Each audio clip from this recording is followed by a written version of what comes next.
क्या इकोनॉमी के अच्छे दिन लौट आए हैं? क्या जीएसटी और नोटबंदी के असर से इकोनॉमी बाहर निकल आई है? ये बातें हम इसलिए कह रहे हैं क्योंकि अप्रैल का महीना इकोनॉमी के लिहाज से बेहतर साबित हुआ है। नमस्कार, मैं हूं स्वाति रायना और ये है हमारी जी बिजनेस स्पेशल। तो किन 4 पैरामीटर पर हम इस बात को कह रहे हैं और क्या वाकई इससे इकोनॉमी के अच्छे दिन आए हैं, ऐसा बात सामने आती है। सबसे पहले टॉप गियर में ऑटो सेल्स है। ऑटो सेल्स में जबरदस्त ग्रोथ दर्ज की गई है। अप्रैल में मारुति सुजुकी की बिक्री डबल डिजिट यानी 14% से ज्यादा रही।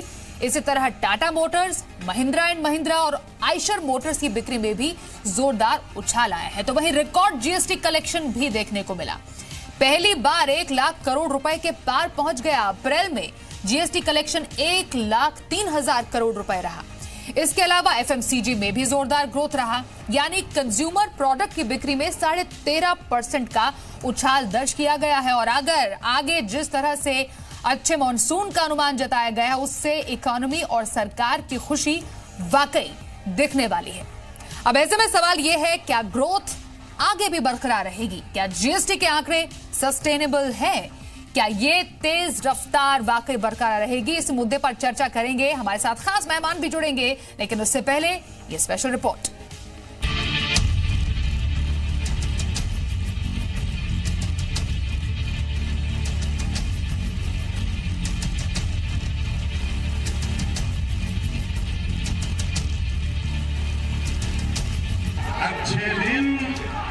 अच्छे दिनों का नारा लेकर सत्ता में आने वाली मोदी सरकार ने अपने नारे का मूल साबित करने के लिए नोटबंदी, जीएसटी, ईज ऑफ डूइंग जैसे तमाम कदम उठाए। नोटबंदी और जीएसटी जैसे कदम तो इतने बड़े थे कि इकोनॉमी को भी खराब दौर से गुजरना पड़ा। ऐसी स्थिति में विपक्ष ने सरकार पर सवाल खड़े किए तो सरकार कहती रही कि चीजें ठीक होने में थोड़ा वक्त लगेगा। अब नोटबंदी को लगभग 17 महीने हो चुके हैं, जबकि जीएसटी लागू हुए करीब 10 महीने हो चुके हैं। और इतने दिनों के बाद अप्रैल में जिस तरह का जीएसटी कलेक्शन आया है, वो काफी राहत भरी खबर है। रिकॉर्ड जीएसटी कलेक्शन से मिली रफ्तार। जीएसटी कलेक्शन की बात करें तो अप्रैल में ये 1.03 लाख करोड़ के आसपास रहा है, जो अब तक के एवरेज 90,000 करोड़ रुपए के कलेक्शन से कहीं ज्यादा है। हालांकि सवाल ये है कि मार्च का महीना क्लोजिंग का महीना होता है और ज्यादातर कंपनियां टैक्स और दूसरी लायबिलिटीज का आंकड़ा पूरा करती हैं। ऐसे में क्या इस तरह के आंकड़े आगे भी जारी रहेंगे? हालांकि वित्त मंत्री अरुण जेटली ने 1 लाख करोड़ रुपए से ज्यादा जीएसटी कलेक्शन को बड़ी उपलब्धि बताया है। जेटली का कहना है कि आंकड़ों से साफ पता चलता है कि देश में आर्थिक गतिविधियों में तेजी आई है। अप्रैल महीने में समायोजन के बाद केंद्र और राज्य सरकारों से मिले कुल जीएसटी रेवेन्यू में 32,493 करोड़ रुपए सीजीएसटी और 40,257 करोड़ रुपए एसजीएसटी में जमा हुए हैं। ऑटो सेक्टर की तेज रफ्तार। सालाना आधार पर ग्रोथ की बात करें तो टाटा मोटर्स की बिक्री 86%, आइशर मोटर्स की बिक्री 27%, एस्कॉर्ट्स की 26%, बजाज ऑटो की 26%, टीवीएस मोटर्स की 24% और मारुति सुजुकी की बिक्री में करीब 14% की ग्रोथ दर्ज की गई है। मारुति की बादशाहत कुछ इस कदर बरकरार रही कि 2016-17 में देश में बिकने वाली टॉप 10 कारों की लिस्ट में मारुति की 7 कारें रहीं, जिसमें ऑल्टो टॉप पर है। हालांकि अगर सिर्फ अप्रैल की ही बात करें तो मारुति सुजुकी की इग्निस, डिजायर, बलेनो और सेलेरियो छाई रही। अच्छे मॉनसून से आएंगे अच्छे दिन। मौसम विभाग ने इस साल मॉनसून के अच्छे रहने की उम्मीद जताई। ऐसे में अगर मॉनसून की चाल वाकई सही रही तो ये इकोनॉमी के लिए एक बड़ा बूस्टर साबित हो सकता है। इतना सारा काम पिछले 4 साल में हुआ है कि जिसकी अगर मैं आपको फहरिस्त बनाऊं तो वो बहुत लंबी है और वो ऐसा मूलभूत काम है जो कि मतलब फाउंडेशनल काम जिसे कहा जा सकता है। तो इसके अब अच्छे नतीजे आना शुरू हो गए हैं और आते रहेंगे। आपने देखा ही है कि निवेश की जो स्थिति है वो अब बेहतर हो गई है, बढ़ने लगी है और ये सभी क्षेत्रों में है। तो आने वाले दिनों में मुझे लगता है कि हर साल कम से कम हम 0.5% से ज़्यादा ग्रोथ पा पाएंगे। अगर इस साल 7.5 है तो अगले साल 8% मेरे ख्याल में होगी और उसके आगे बढ़ती जाएगी। हालांकि कुछ चीजें इस समय अच्छी जरूर दिख रही हैं, लेकिन कुछ चुनौतियां भी हैं। कच्चा तेल बढ़ाएगा मुश्किलें, जिनसे सरकार को जूझना पड़ सकता है। सबसे पहला है लगातार महंगा होता कच्चा तेल। अगस्त 2017 के बाद से कच्चे तेल के दाम तेजी से बढ़ रहे हैं। सितंबर 2017 में क्रूड जहां $57.5 प्रति बैरल के आसपास था, वहीं अब इसकी कीमतें $73 प्रति बैरल के आसपास पहुंच गई हैं। जैसे जैसे कच्चा तेल महंगा हो रहा है, वैसे वैसे पेट्रोल और डीजल की कीमतें बढ़ रही हैं, जो न सिर्फ सरकार बल्कि ऑटो कंपनियों के लिए भी चिंता का विषय बना हुआ है। फ्यूल प्राइसेस का जो मसला है वो वाकई एक पेचीदा मसला है, क्योंकि हाल में काफ़ी दाम बढ़ते चले जा रहे हैं फ्यूल के। और एक एस्टिमेट मैंने आज या कल देखा था अखबार में, जो कहते हैं कि इस साल क्रूड के दाम शायद 20% और बढ़ जाएं। तो अगर वो होगा तो कस्टमर्स और कार यूजर्स को दिक्कतें तो आएंगी। इकोनॉमी को लेकर एक और जो चुनौती है वो है कमजोर रुपए की। रुपया लगातार कमजोर होता जा रहा है। पिछले साल अक्टूबर के बाद से रुपए में काफी उतार चढ़ाव रहा है। अक्टूबर 2017 में डॉलर के मुकाबले रुपया 64 रुपए 75 पैसे के औसत स्तर पर था, जो अभी 66 रुपए 68 पैसे के स्तर पर पहुंच गया है। ऐसे में साफ है कि कुछ अच्छी चीजें हुई हैं, लेकिन चुनौतियां अब भी बरकरार हैं। लेकिन जीएसटी, ऑटो आंकड़े और सरकार की तरफ से चीनी मिलों का बकाया चुकाने के लिए सरकार की तरफ से दी गई सब्सिडी और हरित क्रांति कृषि उन्नति योजना के लागू करने के कई फैसले लागू किए गए हैं, जिससे इकोनॉमी को बूस्टर मिल सकता है। ब्यूरो रिपोर्ट, जी मीडिया। तो ये तमाम जो आंकड़े सामने आए हैं, चाहे वो जीएसटी कलेक्शन के हो या फिर ऑटो सेल्स नंबर हो, अच्छे मॉनसून की दरकार जो जताई जा रही है, क्या इकोनॉमी के लिए वाकई अच्छे आंकड़े हैं और क्या वाकई तेज रफ्तार बरकरार रहेगी, इस पर हमारा डिस्कशन रहने जा रहा है। हमारे साथ जो खास मेहमान है, सबसे पहले आपसे परिचय करा दें। हमारे साथ इस वक्त बीजेपी से प्रवक्ता जफर इस्लाम जी हैं, हमारे साथ कांग्रेस समर्थक तहसीन पूनावाला हैं, साथ ही हमारे साथ रसना प्राइवेट लिमिटेड से पिरूज के चेयरमैन पिरूज खंबाटा हैं और हमारे साथ प्रिंसिपल इकोनॉमिस्ट इकरा अदिति नायर इस डिस्कशन में शामिल हैं। तो काफी खुश करने वाले आंकड़े यहां पर हैं। जफर इस्लाम जी, जीएसटी का रेवेन्यू बढ़ गया, पहली बार इतना अच्छा आंकड़ा हमारे सामने आया है, ऑटो सेल्स के नंबर अच्छे हैं और इंद्रदेव भी इस बार अच्छे मेहरबान रहेंगे। मतलब जो प्रयास किए थे वो विकास की जो गाड़ी है वो पटरी पर दौड़ती हुई नजर आ रही है आपको? बिल्कुल आपने सही कहा। देखिए, जो नंबर्स हैं, जो स्टैटिस्टिक्स है, वो साफ साफ ये दर्शाते हैं कि इकोनॉमिक एक्टिविटी है। आप चाहे कोई भी नंबर उठा लीजिए, आपने सही कहा कि ऑटो सेल्स में टू व्हीलर सेल्स देखिए 30% ग्रोथ है। आप मीडियम व्हीकल और हेवी व्हीकल्स में आप देखिए तो काफी बड़ा ग्रोथ है, उसमें सेल्स ग्रोथ है। आप देखिए ट्रैक्टर सेल्स ग्रोथ देखिए बहुत अच्छा है। आप अगर देखिए फ्यूल कंजम्पशन देखिए, डीजल कंजम्पशन देखिए, इलेक्ट्रिसिटी कंजम्पशन देखिए, आप जो भी पैरामीटर्स उठाइए, सब पैरामीटर्स में आपको एक चीज दिखेगा कि ग्रोथ है, मतलब इकोनॉमिक एक्टिविटी है और वो बहुत ज्यादा मोमेंटम है इकोनॉमी में। और अगर एफपीआई नंबर देखिए या मूविंग एवरेज नंबर हम देखते हैं, अगर आप इसका एफपीआई का, तो आपको आईआईपी का भी अगर नंबर देखिए तो आपको दिखेगा कि आप जो है काफी अच्छा ग्रोथ मोमेंटम है। तो ओवरऑल मोमेंटम है और इसी तरह से इस चीज को भी दर्शाता है कि जीएसटी कलेक्शन में एक बड़ा अच्छा ग्रोथ इस बार दिखा है। और हम खासकर ये महसूस करते हैं कि जो इनफॉर्मल सेक्टर जो अनफोल्ड हो रहा है फॉर्मल सेक्टर में, वो जफर जी कहिए, मार्च के महीने के जो आंकड़े सामने आए हैं, ये सबको पता है, क्लोजिंग ईयर होता है, फाइनेंशियल ईयर, एडजस्टमेंट्स हर कोई करता है, टैक्स हर किसी को पे करना होता है। ये स्पाइक जो नंबर्स में देखी गई है, खासतौर पर जीएसटी रेवेन्यू कलेक्शन में, कहीं उसकी वजह से तो नहीं है ये? और क्या ये बरकरार रहेगा आगे आने वाले समय? देखिए, मार्च का नंबर भी अच्छा था। देखिए, मार्च का नंबर भी अच्छा था और उससे पहले भी अगर ओवरऑल ग्रोथ बार बार दिख रहा है, हर महीने मंथ टू मंथ ग्रोथ दिख ही रहा है। और मुझे उम्मीद है कि जिस तरह से जो इनफॉर्मल सेक्टर फॉर्मल सेक्टर में जब बिल्कुल फोल्ड हो रहा है, तो वो जाहिर है उसमें दिखेगा, आपके कलेक्शन में भी दिखेगा। तो इसलिए मुझे नहीं लगता है कि किसी को स्पेकुलेट करना चाहिए कि इकोनॉमिक एक्टिविटी में कम है। सारे हमने जैसे पहले आपको गिनवाया, जिस तरह की भी एक्टिविटी देखिए, जिस तरह के डिमांड साइड में आप देखिए, तो हर जगह डिमांड बढ़ रहा है, वो रिफ्लेक्ट कर रहा है आपके टैक्स कलेक्शन में भी। तो ये अच्छी बात है। आगे मुझे लगता है, जैसे वित्त मंत्री ने कहा, कि जिस तरह से इकोनॉमिक एक्टिविटी है उससे आगे और कलेक्शन बढ़ेगा और जीएसटी कलेक्शन में जो हमारे एक्सपेक्टेशन है, जिस तरह के रिफॉर्म मेजर्स लेने के वक्त हम लोगों ने कहा था कि स्ट्रक्चरल रिफॉर्म लेंगे तो उसके फायदे जो है आगे आने वाले टाइम में ये ग्रोथ आप कहते हैं सस्टेनेबल रहने वाली है, ये तेजी बरकरार रहेगी। हम अपने एक्सपर्ट्स जो हैं जो कि इकोनॉमिस्ट हैं या फिर कॉर्पोरेट सेक्टर से हमारे साथ एफएमसीजी से जुड़े हुए हैं या फिर ऑटो सेक्टर से हमारे साथ हैं, उनसे भी राय लेंगे। लेकिन तहसीन, ये शानदार आंकड़े तो यही बताते हैं कि जितने प्रयास सरकार की तरफ से किए गए थे इकोनॉमिक रिफॉर्म्स की तरफ बढ़ते हुए कदम, वो सही दिशा में जा रहे हैं।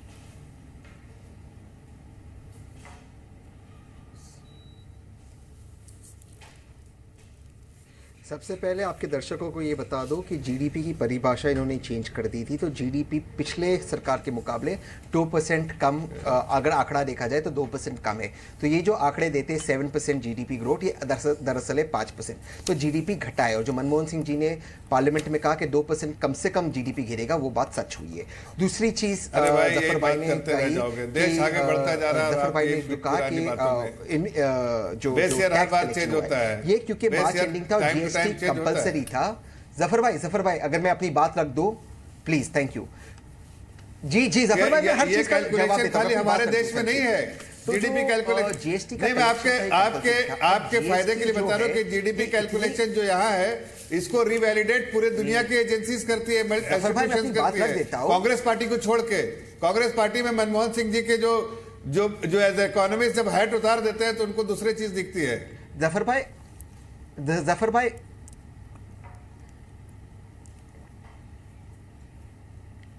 जफर भाई एक्चुअली जो जीडीपी के आंकड़े हैं उस पर वर्ल्ड बैंक की भी एक रिपोर्ट है जिसने बाद में क्लैरिफाई किया कि हिंदुस्तान के जो नया सिस्टम है ये पूरी तरह से ट्रांसपेरेंट नहीं। वही वर्ल्ड बैंक जिसकी सर्टिफिकेट आप हमेशा लेते रहते हो, वो मैं आपको रिपोर्ट ईमेल कर दूंगा। ठीक है बहरहाल में हम क्योंकि आंकड़ों पर ही बात करते हैं, जरा आंकड़ों पर ही रहते हैं। अभी जो इकोनॉमिक इंडिकेटर्स हमारे सामने है तहसीन, आप अग्री करते हैं उससे? क्योंकि जो हमारे पास नंबर सामने जीएसटी कलेक्शन के या फिर ऑटो सेल्स नंबर के या फिर और बाकी इंडिकेटर्स हैं, उस पर क्या कहेंगे? जफर जी बात पूरी करें दीजिए तहसीन को, आपको पूरा समय मिला था। Let Tahseen answer this. मैं अपनी बात रख, बिल्कुल तहसीन बात पूरी कीजिए। मैं वही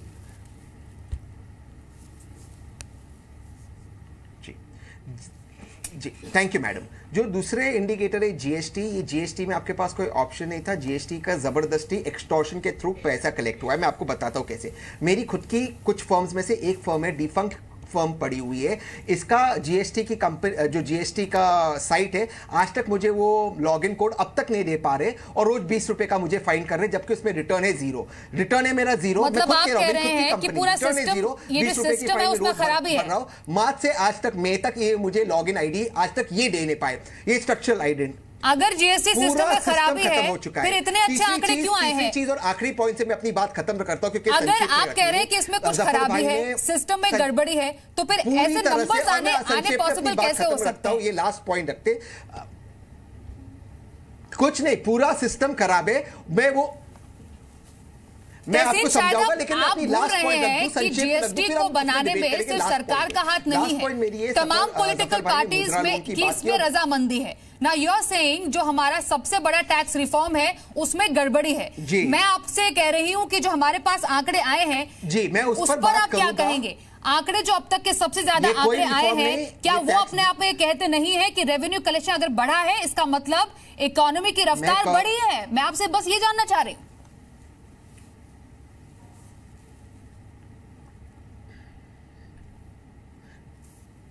नहीं, ये नहीं कहते, ये नहीं दर्जाते क्योंकि ये एक्सटॉर्शन है। और मैं अपनी तीसरी पॉइंट से अपनी बात खत्म करता हूं। जीएसटी पे मैं नेक्स्ट सेगमेंट में बात करूंगा। मैं अपनी तीसरी पॉइंट रख दूं। जफर भाई ने तीसरा इकोनॉमिक इंडिकेटर दिया था मुद्रा लोन। मुद्रा लोन की एवरेज साइज है 44,000 रुपीज। मैं आज इस शो पर चैलेंज करता हूं, जितने भी यहां पे प्रत्याशी है, जितने भी यहां पे प्रवक्ता है, मैं सबको 44,000 रुपीज देता हूं। वो दिल्ली, मुंबई, कहीं पर भी 44,000 में एक बिजनेस, एक व्यवसाय शुरू करते दिखा और बताए किस तरह से जीडीपी बढ़ती है। तो ये कोई भी इंडिकेटर नहीं है। और जीएसटी का आपका स्पेसिफिकेशन फिर से बता रहा हूं, ये जीएसटी नहीं, ये greatest stupid tax, Gabbar tax है, ये एक्सटॉर्शन है। मुझे पता नहीं आप किसकी भाषा बोल रहे हैं, आपकी अपनी भाषा है कि ये किसी और पॉलिटिकल किसी लीडर की भाषा, मुझे पता नहीं है कि जीएसटी के मायने किस अलग अलग ढंग से निकाले जा रहे हैं, लेकिन शायद हमें इस पूरे मैटर को इस ढंग से समझना चाहिए कि आंकड़े बोलते हैं, हम आंकड़ों पे बात करेंगे, हम यहाँ पर बयानबाजी में नहीं जाएंगे और जुमलेबाजी में हम फंसना नहीं चाहते हैं। अब मैं सीधे यहाँ पर पीयूष खंबाटा के पास जाऊंगी, अब मैं सीधे पीयूष खंबाटा के पास जाऊंगी। पीयूष, यहाँ पर इकोनॉमिक इंडिकेटर जीएसटी सामने आया उसके बाद के आंकड़े, जीएसटी कलेक्शन रेवेन्यू जितना हमारे पास आया है, कंज्यूमर प्रोडक्ट की बिक्री में 13.5% का उछाल हमें देखने को मिला है। एज इकोनॉमिक इंडिकेटर्स आपको ये फिगर्स कैसे लगते हैं? Are we in the right track? नहीं, मेरा तो मानना है पहले से ही कि जीएसटी को थोड़ा टाइम लगेगा और ये सब आंकड़े यही बताते हैं कि हम लोग वापस रिबाउंड हो चुके हैं। और आपने एक आंकड़े की बात नहीं की कि आज हर कंपनियों के बैलेंस शीट भी हमारे सामने हैं और कंपनी के ग्रोथ के रिजल्ट भी आ रहे हैं।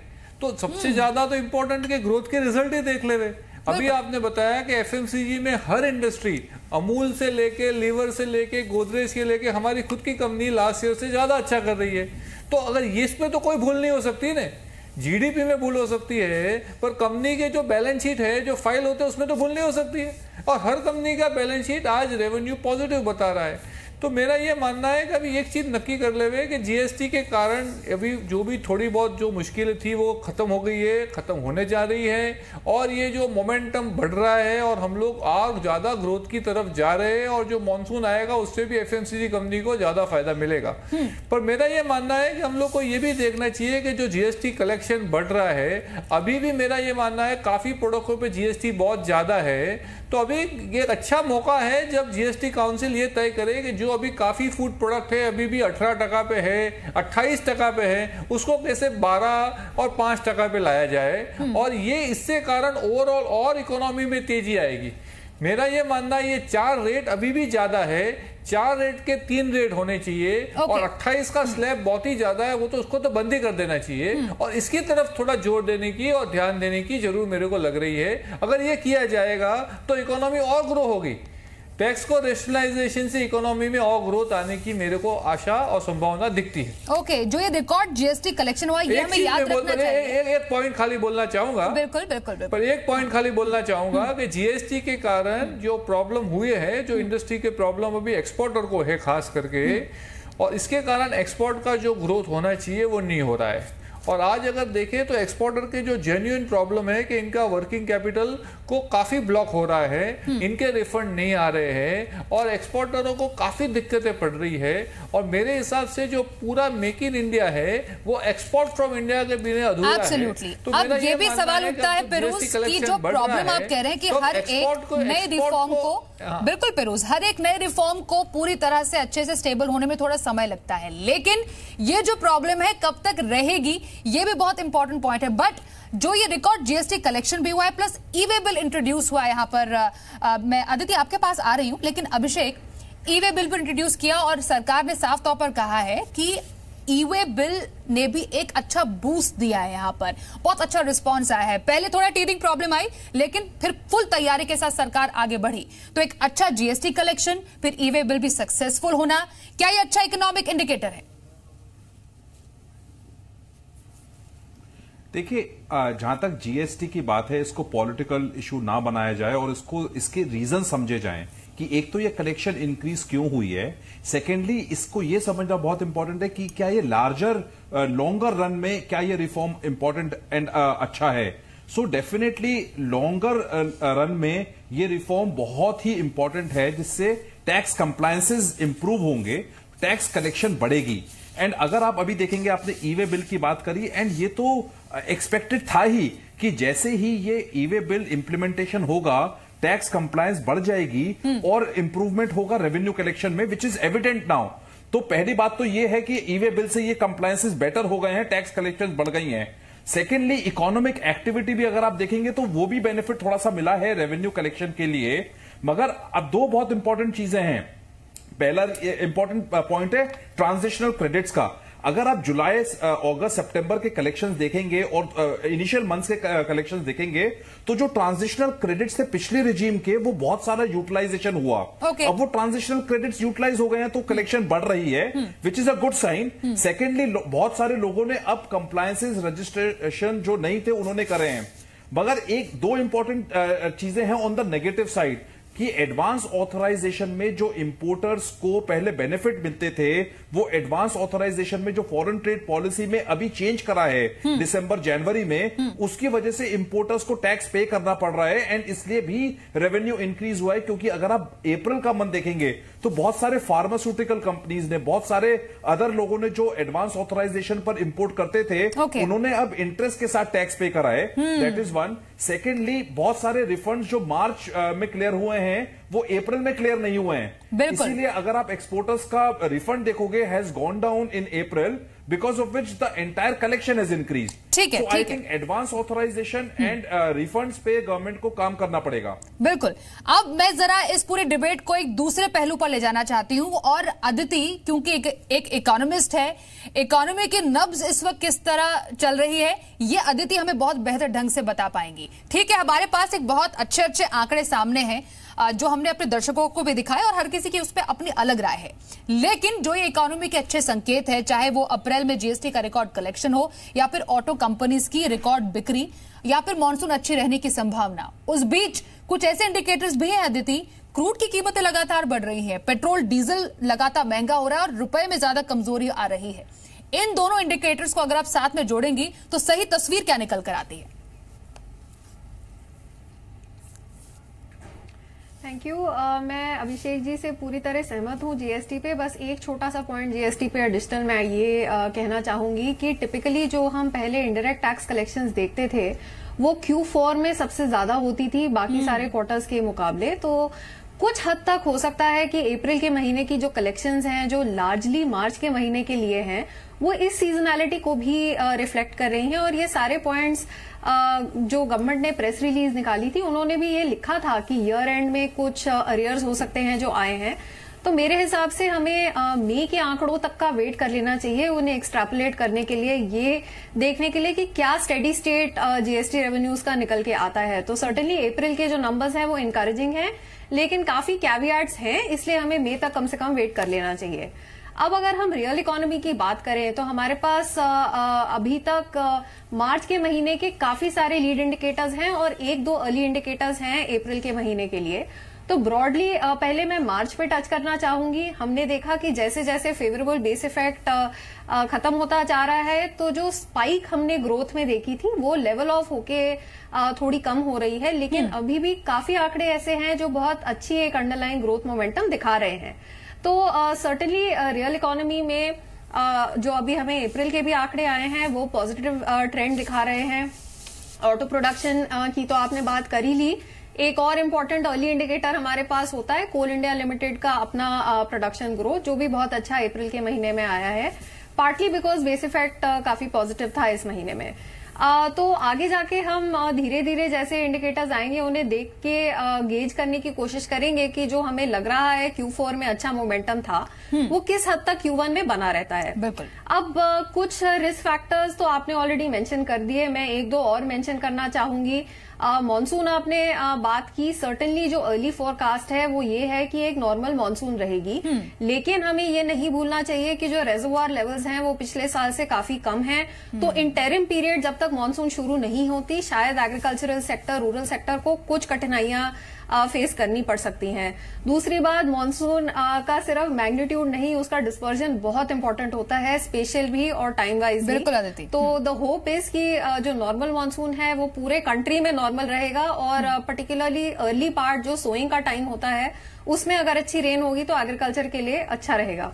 अब अगर हम वाइडर इकोनॉमी की बात करें, मेरे हिसाब से कंजम्पशन के जो इंडिकेटर्स हैं वो काफी हेल्दी हैं। कंसर्न जो बनी हुई है थोड़ी हद तक इन्वेस्टमेंट ग्रोथ के बारे में, कब वो ब्रॉड बेस होगी, क्योंकि अभी भी जो ट्विन बैलेंस शीट की प्रॉब्लम है ऑफ कोर्स उसमें इम्प्रूवमेंट हम देख रहे हैं, लेकिन अभी पूरी तरह से ट्विन बैलेंस शीट प्रॉब्लम्स जो है वो सॉर्ट आउट नहीं हुई हैं। बैंक्स की बैलेंस शीट और जो स्ट्रेस्ड सेक्टर्स हैं कॉर्पोरेट्स की भी बैलेंस शीट्स, ये प्रोसेस अभी थोड़ी देर और चलेगा। और एक्सपोर्ट्स ग्रोथ में सर्टेनली थोड़ी हेडविंड्स हैं ग्लोबली जिनको हम अभी भूल नहीं सकते। ओके, तो मतलब कहने का मतलब ये है कि ठीक है इंडिकेटर्स अच्छे हैं, लेकिन शायद खुश होने की जल्दबाजी नहीं करनी चाहिए। जफर जी, कहीं ऐसा तो नहीं है कि ये आंकड़े देखकर सरकार खुश हो जाए कि सब कुछ पटरी पर चल रहा है और इन बातों को नजरअंदाज कर दिया जाए कि क्रूड की कीमतें जिस तरह आसमान छू रही है, पेट्रोल डीजल का जो प्राइस दे देकर आम आदमी की कमर टूट रही है। ऑटो सेल्स के नंबर तो अभी अच्छे हैं, लेकिन कब तक गाड़ी चलाते रहेंगे इन दामों पर? देखिए, जहां तक क्रूड का प्राइसेस है वो एक अपने आप में अलग चीज है। जाहिर है सरकार उस पर भी नजर रखी हुई है। जो एक्साइज सरकार ने कलेक्ट किए है, जिस तरह से एक्साइज कलेक्शन किया है, एक्साइज ड्यूटी, वो उसमें हो सकता है, मैं अपनी तरफ से बोल रहा हूं, मैं सरकार के बारे में मालूम नहीं कि उसकी क्या इंटेंशन है, लेकिन हो सकता है कि सरकार जब अगर बहुत ज्यादा प्रेशर आए, मुझे नहीं लगता यहाँ से प्राइसेस और ऊपर जाएंगी, लेकिन अगर ऊपर गई तो हो सकता है सरकार कुछ जफर जी ऑलरेडी प्रेशर है, एक्साइज कट करने ये काफी समय हो गया है। क्रूड के दाम जो इतने ऊंचाई कर रहे हैं, एक्साइज ड्यूटी काटेंगे? बातें कहने दीजिए मुझे। एक्साइज ड्यूटी कट करेगी सरकार? हो सकता है, मैं ऐसा कह रहा हूं कि हो सकता है कि देखिए एक्साइज ड्यूटी कट कर सकती है। पहले भी सरकार ने कट किया, ऐसा नहीं कि नहीं किया है। और कितना समय हो गया सफर जी एक्साइज ड्यूटी कट किए? याद है आपको पिछली बार कब हुआ था? नहीं, देखिए मुझे याद है, अगर 2014 से 9 बार बढ़ाई है, सिर्फ एक बार घटाई है, तो यहाँ पर तो आप कह नहीं सकते हैं कि आप सोच रहे हैं। सोचने का समय चला गया है।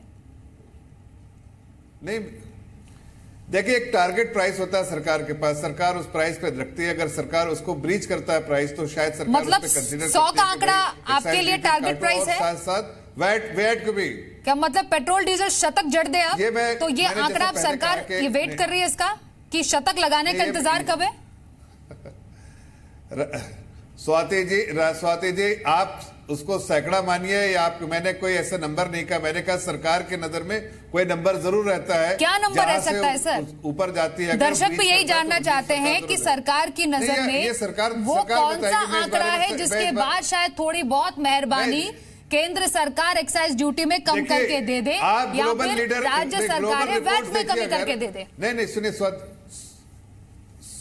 स्वाति जी, ग्लोबल रिपोर्ट्स आप जितनी भी देखेंगी, कोई ऐसा रिपोर्ट्स नहीं है। अभी मैं देख रहा था कि मारुति के जो चेयरमैन है वो कह रहे थे, उनसे भी मेरी बात कुछ दिन पहले हो रही थी, तो ऐसा अंदेशा लगाते हैं। लेकिन ज्यादातर रिपोर्ट, अगर 90% रिपोर्ट पढ़ेंगे तो लगता है कि यहां से ये पीक आउट हो गया, प्राइस ऊपर नहीं जाएगी, ऐसा most of the global report suggest करती है। सर यही परेशानी है ना कि अंदेशे पे इकोनॉमी नहीं चल सकती है, अंदेशे में डिसीजन नहीं लिए जा सकते हैं। अभी समय ये आ गया है। अंदेशा कौन कर रहा है? आप अंदेशा तो आप लगा रहे हैं। नहीं, बिल्कुल मैं नहीं लगा रही। मैंने आपसे बस ये पूछा कि वो कौन सा आंकड़ा है। आप अभी बीजेपी का प्रतिनिधित्व कर रहे हैं, वो कौन सा आंकड़ा है जिसको सरकार इस वक्त देख रही है कि हाँ ये आंकड़ा अगर पार हो जाएगा उसके बाद सरकार इंटरवीन करेगी, लेकिन कोई डिसीजन होता हुआ नजर नहीं आ रहा है। ये मैं आपसे समझने की कोशिश कर रही हूं, जिसका जवाब आपकी तरफ से सामने नहीं आ रहा है अभी। मैं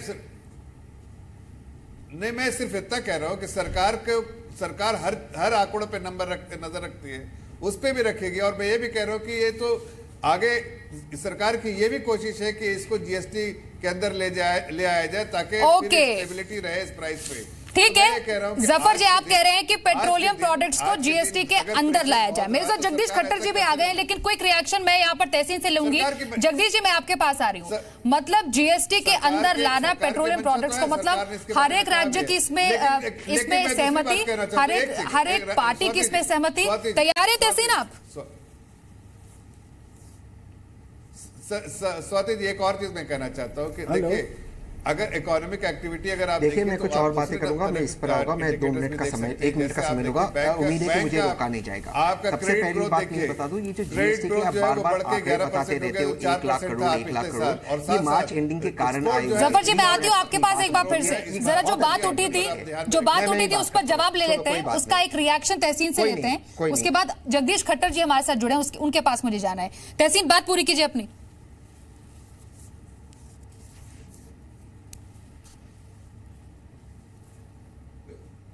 थैंक यू।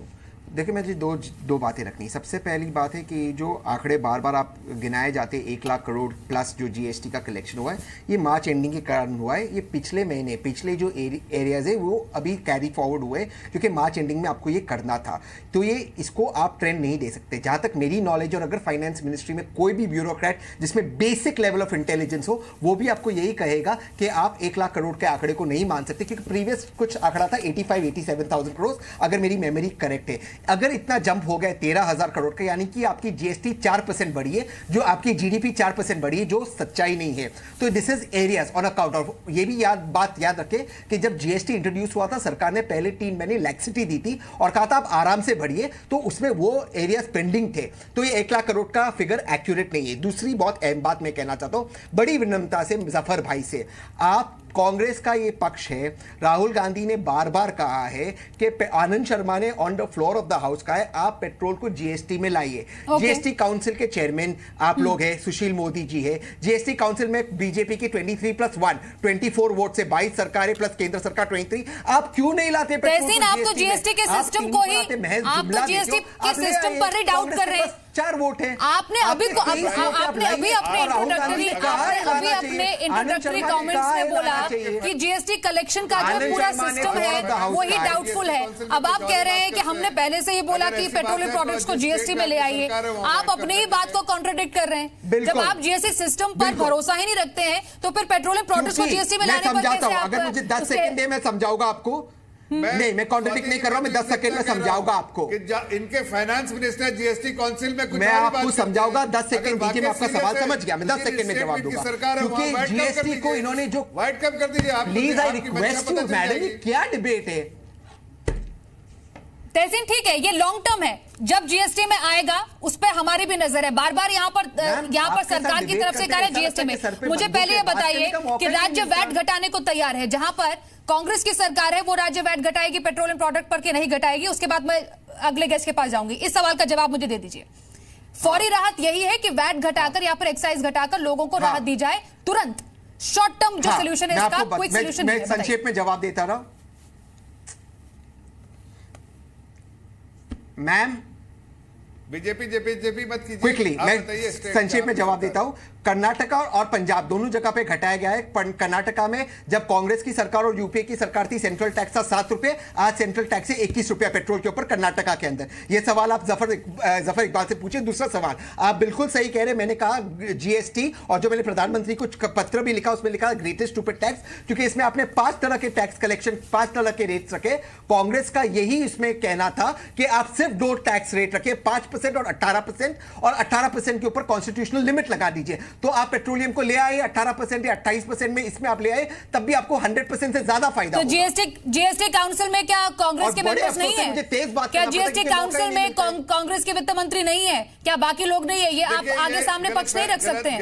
ऐसा थोड़ी है कि जीएसटी काउंसिल में जो जितने भी डिसीजन होते हैं वो अकेले एक पार्टी लेकर अकेले एक पार्टी लेती है। इस बार किसी की सहमति बनती है, हर किसी की सहमति के बाद ही कोई डिसीजन बनता है ना। तो अगर इतना ज्यादा परेशानी, इस बात को आगे जीएसटी काउंसिल में रखिए। कहने का मतलब यही है। तो यहाँ पर बयानबाजी करने से थोड़ी कुछ होगा। इस बात को आगे रखिए। जगदीश मुखर्जी, मैं आपके पास मैं आऊंगी, क्योंकि हम इकोनॉमिक इंडिकेटर्स की बात कर रहे हैं और आप फॉर्मर एमडी भी रह चुके हैं मारुति सुजुकी के। शानदार प्रदर्शन मारुति का देखने को मिला है ऑटो सेल्स नंबर में, लेकिन फिर भी मैं ये आपसे जानना चाहती हूं, क्योंकि अभी आप हमारे साथ जुड़े हैं इस डिस्कशन में, ये इसमें थोड़ा सा एक मैं कंसिस्टेंसी की बात कर रही हूं। एक तरफ ऑटो सेल्स के नंबर तो अच्छे हैं, लेकिन दूसरी तरफ पेट्रोल डीजल के दाम भी लगातार बढ़ते जा रहे हैं। मतलब एक कोई ना कोई इम्पैक्ट, इफेक्ट तो देखने को मिलेगा ना।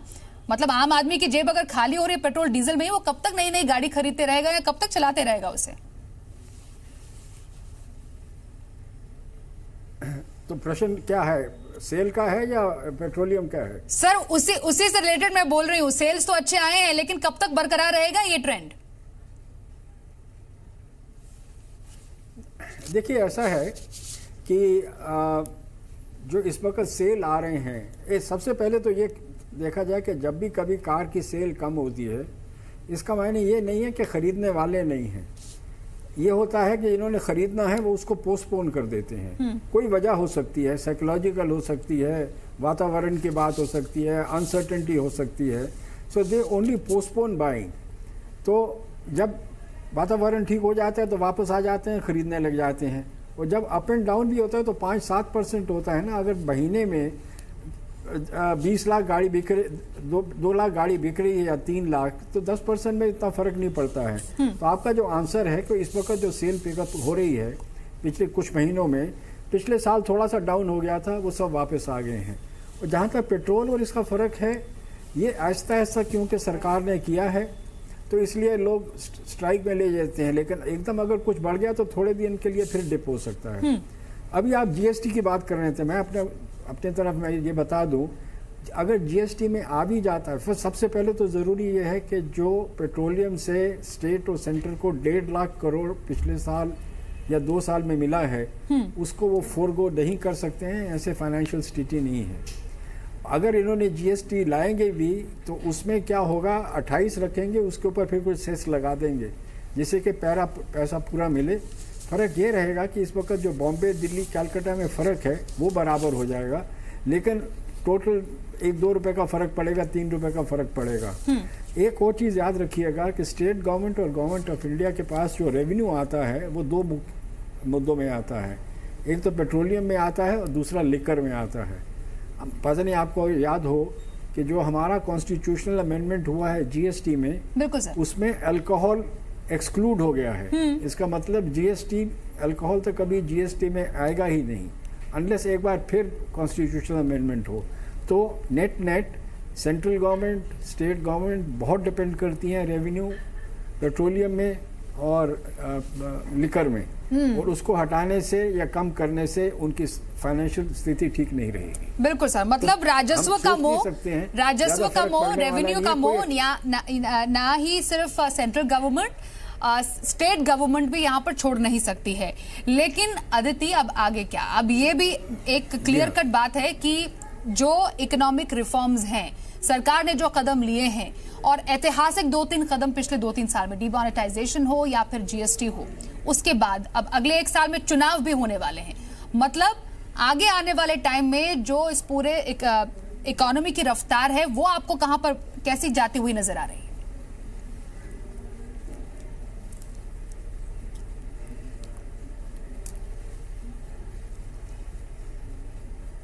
अदिति, आपका ऑडियो मेरे पास नहीं आ रहा है अभी, मैं आपके पास फिर से वापस आऊंगी। बट पिरूज, मैं यही जानना चाह रही थी कि ठीक है, अभी तो नंबर सारे अच्छे हैं, लेकिन क्या ये सस्टेनेबल हैं? आने वाले टाइम में हम देखते हैं कि हाँ, ये जो अच्छी ग्रोथ है वो आगे बरकरार है। ओके फाइन, हमारे पास अदिति फिर से हमारे पास कनेक्ट हो गई। Aditi, please go on. मैं ये कह रही थी कि जीएसटी इंट्रोड्यूस होने के बाद स्टेट्स के पास जो फ्लेक्सिबिलिटी है रेवेन्यूज रेज करने की, अपने एक्सपेंडिचर को मीट करने के लिए, वो बहुत कम हो गई है। और एक प्रैक्टिकल बात है कि जो वैट अभी भी वो लगा रहे हैं पेट्रोलियम प्रोडक्ट्स पे, वो एक उनके लिए फ्लेक्सिबिलिटी का सोर्स है। तो प्रैक्टिकली अगर आप देखो तो मुझे लगता है बहुत मुश्किल होगा स्टेट्स को कन्विंस करना, जब तक जीएसटी के रेवेन्यू स्टेबलाइज नहीं होते, कि वो इस फ्लेक्सिबिलिटी को अभी छोड़ दें। तो आई थिंक ये जो डिसीजन है वो डेफिनेटली होना तो चाहिए, पेट्रोलियम प्रोडक्ट्स डेफिनेटली जीएसटी में आने चाहिए।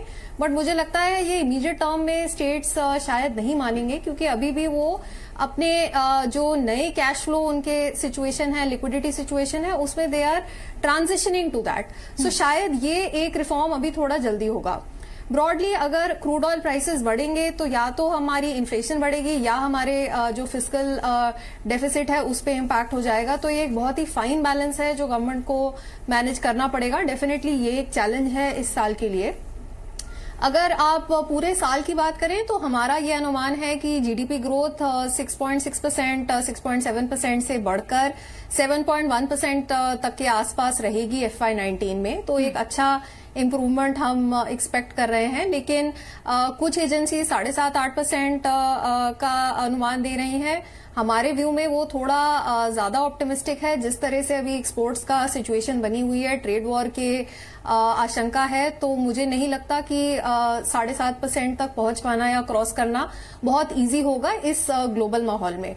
मैं जैसे पहले भी कह रही थी, कंजम्पशन ग्रोथ पे हमें कोई खास चिंता नहीं है। ओवरऑल कंजम्पशन के लिए सिनेरियो काफी अच्छा है। जैसे आपके और गेस्ट ने भी कहा, सारी एफएमसीजी कंपनीज अच्छे ग्रोथ इंडिकेट कर रही हैं Q4 में, तो सर्टेनली एक रिबाउंड वहां पे है। सेंटिमेंट में भी इम्प्रूवमेंट हुई है और यहाँ पे भी थोड़ी हद तक मुझे लगता है कि मार्जिन्स शायद प्रेशर पे आ सकते हैं, क्योंकि जो इनपुट प्राइसेस हैं, पर्टिकुलरली कमोडिटी प्राइसेस और क्रूड ऑयल प्राइसेस, वो एफएमसीजी कंपनीज को भी कुछ हद तक इम्पैक्ट कर सकते हैं। बट कंज्यूमर सेंटिमेंट ज्यादा हद तक मुझे लगता है ठीक ही रहेगा, पर्टिकुलरली अगर मॉनसून वेल डिस्ट्रीब्यूटेड हो तो। इश्यू रहेगी कि इन्वेस्टमेंट एक्टिविटी में रिबाउंड ब्रॉड बेस्ड होगा या नहीं, और एक्सपोर्ट्स हमारे किस तरह से परफॉर्म करेंगे। इनफैक्ट यहाँ पे रूपी का डिप्रिशिएट करना एक्सपोर्ट्स के लिए तो शायद ब्लेसिंग इन डिस्गाइज है, लेकिन इंपोर्ट्स के प्राइसेस बढ़ जाएंगे। तो एक्सटर्नल हमारे जो बैलेंसेस है, करंट अकाउंट डेफिसिट, वहां पे हम ये एक्सपेक्ट कर रहे हैं कि शायद 1.8% ऑफ जीडीपी से बढ़कर 2.2 या 2.4% ऑफ जीडीपी तक जा सकता है करंट अकाउंट डेफिसिट। बिल्कुल बिल्कुल बिल्कुल, वाकई। तो मतलब कुछ चैलेंजेस हैं जिनको पूरा करने की जरूरत है डेफिनेटली यहाँ पर, लेकिन हाँ, अब जिस तरीके से अब जीएसटी नंबर्स हमने देखे हैं, आने वाले टाइम में क्या वो सस्टेनेबल लगते हैं?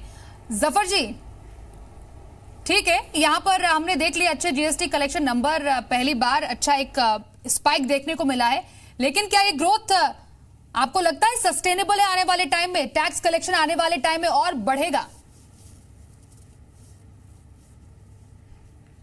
देखिए, वित्त मंत्री जी ने बहुत साफ लफ्जों में कहा कि जो डायरेक्शन है बहुत क्लियर है, साफ दिखता है। जैसा आपके पैनल पे ही किसी ने बताया कॉर्पोरेट अर्निंग्स के बारे में, वो दिखता है कि कॉर्पोरेट अर्निंग्स जो है वो बेहतर होती जा रही है। आपको जो पैरामीटर्स, आपने बहुत सारे इंडिकेटर्स में दिखे, बहुत सारे स्टैटिस्टिक्स दिए, सारी चीज पॉजिटिव बताते हैं कि इकोनॉमिक एक्टिविटी है। जब इकोनॉमिक एक्टिविटी, और जैसा आपके खट्टर साहब भी कह रहे थे कि लोग पोस्टपोन करते हैं डिसीजन, लेकिन जब मोमेंटम दिखता है सब कुछ, तो वो पोस्टपोन जो पहले से करते हुए है, जब कुछ अनसर्टेनिटी रहती है या मार्केट थोड़ा दबा रहता है या आपको लगता है कि अभी थोड़ी अनसर्टेनिटी है, तो आदमी उस वक्त नहीं करता। तो इस जो कार सेल्स में देखिए या फिर आप मोटरसाइकिल सेल्स में देखिए, या आप जिस तरह के और भी मतलब नंबर्स काफी एनकरेजिंग है। अगर जीएसटी कलेक्शन अच्छा रहा है जफर जी, तो टैक्स नहीं घटाना चाहिए आपको। और उसके साथ साथ नहीं, सुन रही, और उसके साथ साथ क्रेडिट ग्रोथ भी दिख रहा है। बिल्कुल तो सर, इन्वेस्टमेंट भी है, जो उसी पर हम कह रहे हैं कि सब चीजें अभी फिलहाल आपके फेवर में आ रही है, लेकिन कुछ तो रियायत दे दीजिए ना जनता को। लेकिन अरे भाई, रियायत तो दी गई है। सारे क्या रियायत दी गई है कंपनीज को, जो 792 कंपनी छोड़ के आपको टैक्स 30% से करके नीचे 25% कर दिया गया। बाकी जो 792 कंपनियां हैं, वो उनको अगर 30 से 25 सर, हमारे पैनल में ही पिरूज है, उन्होंने कहा कि हमारे पैनल में ही पिरूज है जिन्होंने कहा कि रिबेट देना चाहिए। आप उनसे ही पूछ लीजिए।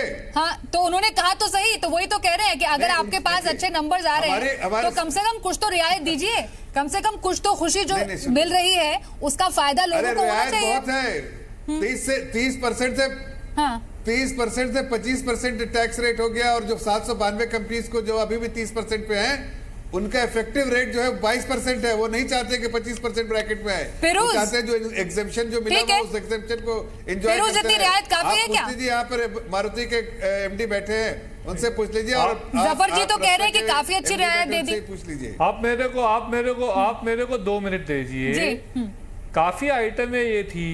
काफी आइटमें थी जो पहले ज्यादा टैक्स ब्रैकेट में थी, उनको उन्होंने 28 किया, 18 किया। पर जैसी बहुत सी आइटम है, फूड की आइटम है, जो पहले 18 में थी, 18 में नहीं थी, पर उनको 18 में ले लिया है। तो ऐसे मेरे हिसाब से एटलीस्ट 30 से 40 आइटम है एफएमसीजी में कि जो actually they are paying more tax than they were paying in the earlier regime. तो अगर ये सब जो चीजें हैं, इन पे टैक्स कम करने की जरूरत है। आपको थोड़ा एग्जांपल देता हूं, जैसे कि कॉर्नफ्लेक्स है, कॉर्नफ्लेक्स पे अभी 18% टैक्स है। तो इंडस्ट्री की डिमांड तो जफर जी आपने सुन ली। काफी जो बिस्किट सस्ती है, और ये अगर दूसरे थोड़ा सा रिएक्ट ओके, पिरूज अपना पॉइंट पूरा रख ले। जफर जी, इस पर आप जवाब दीजिएगा। पिरूज अपना पॉइंट पूरा कर ले पहले। पिरूज बात पूरी कीजिए। अभी जीएसटी में तीन मेन खामियां हैं। तीन, एक के काफी ऐसी आइटम हैं कि जो पहले कम टैक्स पे थी, उसका टैक्स बढ़ा दिया। मैं एग्जांपल दे रहा था, ग्लूकोज बिस्किट, फिर जैसे कि इडली मिक्स, कन्वीनियंस फूड, ये जैसे कि कॉर्नफ्लेक्स, ये सब आइटमों को अभी 18% से 12% लाने की जरूरत है। नंबर 2, काफी लोग जैसे कि नॉर्थ में, देहरादून में, बड्डी में फैक्ट्रियां लगाई थी, उनका कोई एक्साइज नहीं था। आज की तारीख में उनको कहा गया है कि आप टैक्स भरो, हम आपको रिफंड देंगे। एक भी रुपया रिफंड नहीं मिला है, किसी को रिफंड नहीं मिला है।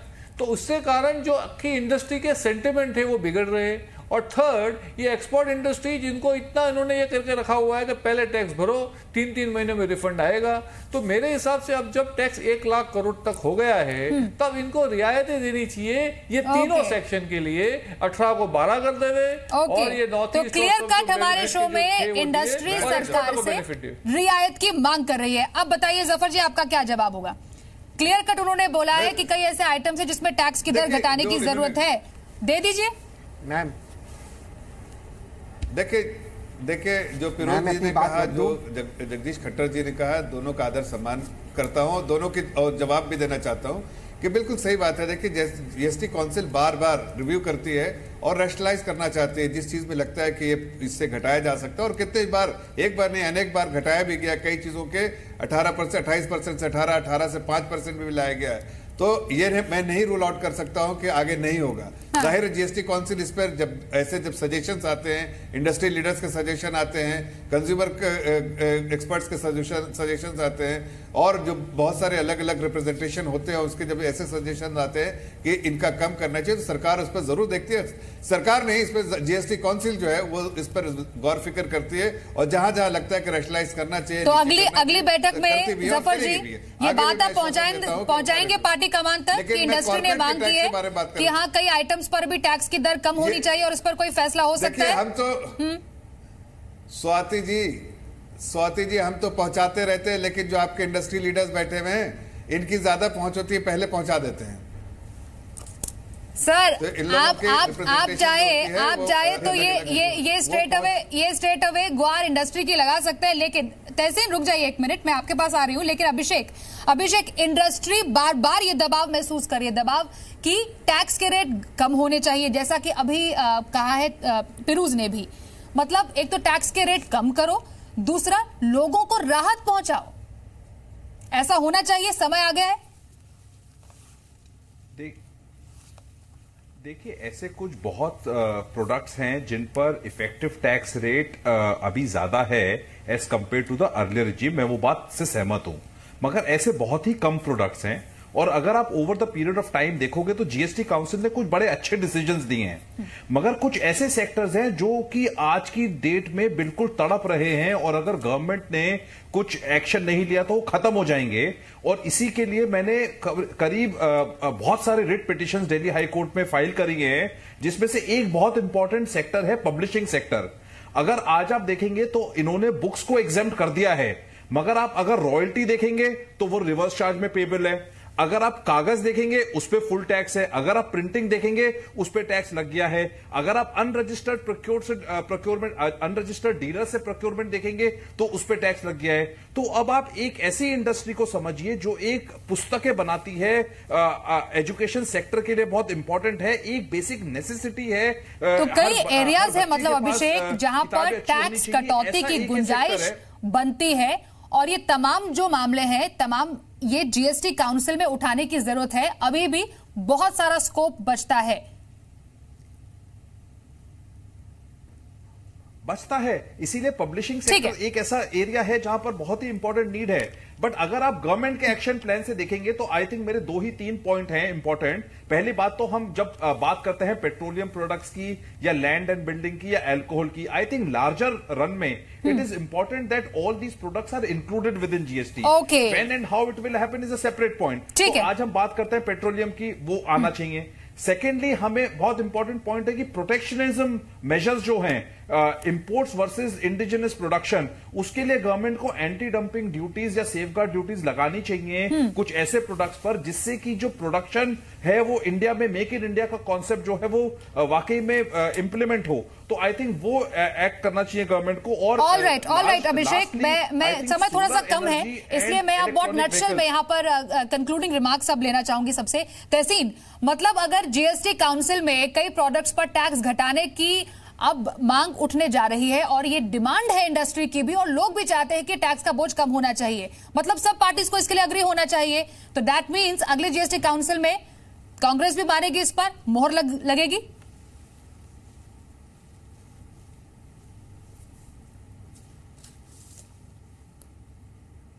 मैं दरख्वास्त करता हूँ मुझे कोई बीच में ना बोले, और मैं अपनी बात फिर से दोहराता हूँ क्योंकि मुझे और कोई बात रखने का मौका नहीं मिला है।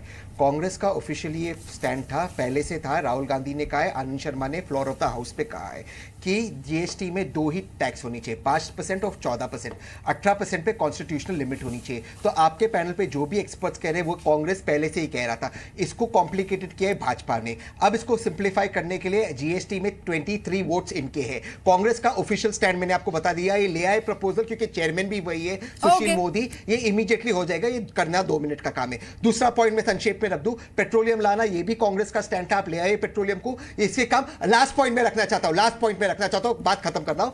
आपने जिस तरह से जीएसटी किया, गुजरात के चुनाव आए तो आपने ढोकला पे जीएसटी कम किया, आपने इस पे कम किया, ढोकला फाफड़ा पे कम किया, कर्नाटका का आएगा आप कुछ और कम करोगे, फिर मध्य प्रदेश का आएगा आप कुछ और करोगे। ये करना बंद कीजिए और स्ट्रक्चरल रिफॉर्म्स कीजिए। जीएसटी पे 2% की रेट लाइए, 5 और 14%, 18% पे कॉन्स्टिट्यूशनल लिमिट लाइए, आप देखिए आपका रेवेन्यू कैसा बढ़ेगा। ठीक है, अगले जीएसटी काउंसिल में आप भी ये मुद्दा उठाइए और सभी सर्वसम्मति से इस पर डिसीजन लीजिए, क्योंकि हर कोई पार्टी का नुमाइंदा उसमें शामिल है, हर कोई राज्य का जो फाइनेंस मिनिस्टर उसमें शामिल है, आपकी पार्टी भी है, इस पर सवाल उठाइए। अदिति, यहां पर वेरी क्विकली, मतलब ये समय आ गया है, मतलब जीएसटी के थ्रू भी अब कई ऐसे प्रोडक्ट्स हैं जिसमें टैक्स की दरें घटाने की जरूरत है, इंडस्ट्री की मांग है, और जो आम लोग हैं वो भी चाहते हैं। रेवेन्यू कलेक्शन अच्छा हो रहा है, लेकिन कम से कम आम लोगों को भी तो राहत मिले।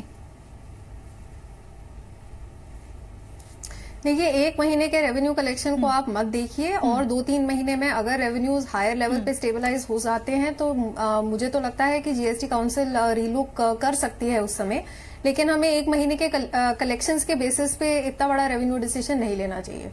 ऑलराइट, और जगदीश खट्टर जी, लास्ट कमेंट्स आपसे लूंगी। ठीक है, ये तो अच्छी बातें हो गई, लेकिन हम यही बात कर रहे थे, आगे आने वाले टाइम में क्या ये ग्रोथ सस्टेनेबल है? अभी भी महंगाई की मार है, अभी भी पेट्रोल डीजल के दाम आसमान छू रहे हैं, और अभी भी कई ऐसे प्रोडक्ट्स हैं जिस पर फिलहाल टैक्स आम आदमी बहुत ज्यादा दे रहा है। सरकार को टैक्स घटाना होगा। मुझे एक दो चीजें कहनी है। जो जीएसटी का रेवेन्यू आ रहा है ये आगे थोड़ा सा बढ़ेगा, क्योंकि जो इनफॉर्मल सेक्टर है वो फॉर्मल हो रहा है। बहुत जरूरी है कि वो पहले बाहर थे वो नेट में आ रहे हैं, इसलिए रेवेन्यू इसका बढ़ेगा। नंबर 2, जब लोग कहते हैं ना कि ये इसकी डिमांड बढ़ गई है, रूरल एरिया में हो गया है, ये वो हुआ है जो पहले हमारा इनफॉर्मल सेक्टर 30-40% था, वो लगभग खत्म हो गया है। इसमें से जो 5-10% फॉर्मल होता है उसकी हम ग्रोथ देखते हैं। तो I don't think we should get carried away by this growth. This is formal growth, informal growth थी वो चली गई है। तो अभी बहुत टाइम लगेगा, इतने जल्दी होने वाला नहीं है, अभी स्टेबलाइजेशन में टाइम लगेगा। हम चाहते हैं कि जीएसटी के रेट कम हो, जो कह रहे हैं कि 2 होने चाहिए, उसके साथ वेरिएशन चाहिए, वो ज़रूर चाहिए। मुझे बहुत शक है कि जीएसटी काउंसिल ऐसी बड़ी चीज़ें अभी करेगी, अभी टाइम लगने की उम्मीद है। ओके, मतलब जीएसटी काउंसिल के हाथों में बहुत बड़ी जिम्मेदारी अब ये है कि आने वाले टाइम में वो क्या रियायत दे सकती है। और हाँ, पेट्रोल डीजल के दाम जो आसमान छू रहे हैं उस पर अब केंद्र सरकार और राज्य सरकार दोनों को काम करना पड़ेगा। और जफर जी, आपकी सरकार और आपके लिए बहुत बड़ी जिम्मेदारी है, लोगों को रियायत कैसे देंगे? इकोनॉमी की रफ्तार तो अभी अच्छी खासी दिख रही है, लेकिन ये तेजी अगर बरकरार रखनी है, कुछ टफ स्टेप्स यहाँ पर लेने पड़ेंगे जो आगे सस्टेनेबल ग्रोथ के लिए फायदेमंद साबित हो। बहुत बहुत शुक्रिया सभी मेहमानों का हमारे साथ जुड़ने के लिए आज के जी बिजनेस स्पेशल में। फिलहाल आपसे कल से फिर मुलाकात होगी। फिलहाल दीजिए इजाजत, देखते रहिए जी बिजनेस।